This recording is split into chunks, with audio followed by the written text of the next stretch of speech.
Do you have to give me a rectal every time I'm here?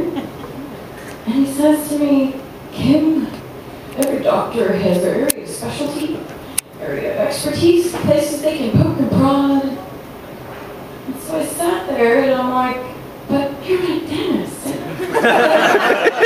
don't think that they don't. Okay.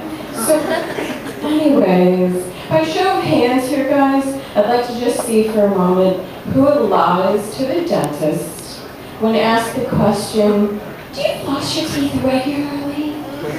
Yeah, chances are you don't, and you lie. Some of you are really good, and you probably say, yeah, I flossed on the way over in my car.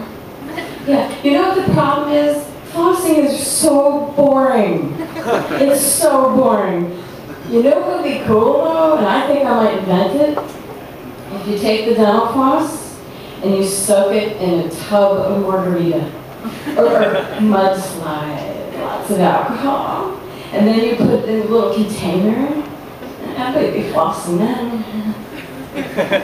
You'd have America completely drunk, and dentists would be like, this is fantastic. No cavities, no gum disease. It's awesome. But seriously, anyways, the last time I was at a dentist appointment, my dentist looks over at the hygienist and says, did you probe her? And I'm like, all right, I'll let that one go. And the hygienist says, no, I was going to let you do that. And now all of a sudden I'm flashing back to an OBGYN appointment. And I'm like, oh my God. So now I just need to talk about that. Ladies, you're going to relate. I know you will. And guys, pay attention because this is what we go through, okay? Usually it begins with a nurse practitioner who lets you in and says to you, okay, Kim, I need you to take everything off. You can keep your socks on. Because it's my feet that I'm really embarrassed about. And then I need you to put this on, and it opens in the front.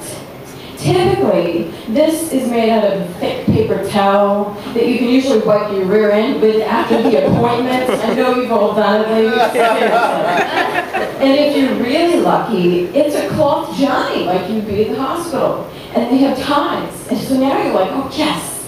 But they don't line up, ever. So now you're like, no, screw it.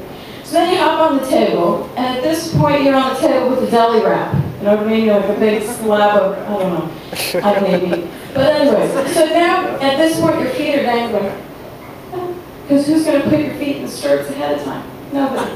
Right. So then your OB-GYN finally comes in after like a half hour.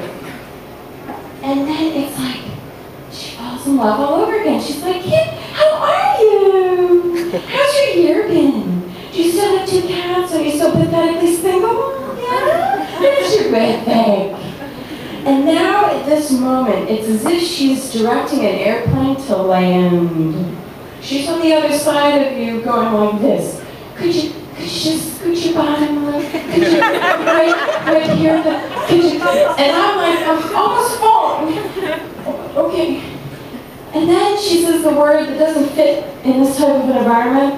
And that word is, and now relax.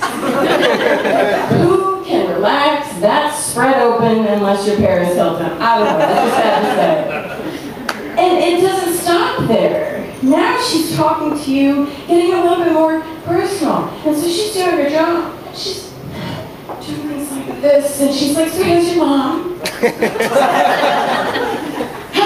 Oh, your mom's good? Okay, good. Do you plan on visiting her at all? Yeah? You're going to go to New Hampshire? Yeah. Yeah. This won't hurt a bit at all. Yeah, not at all. Okay, thank you.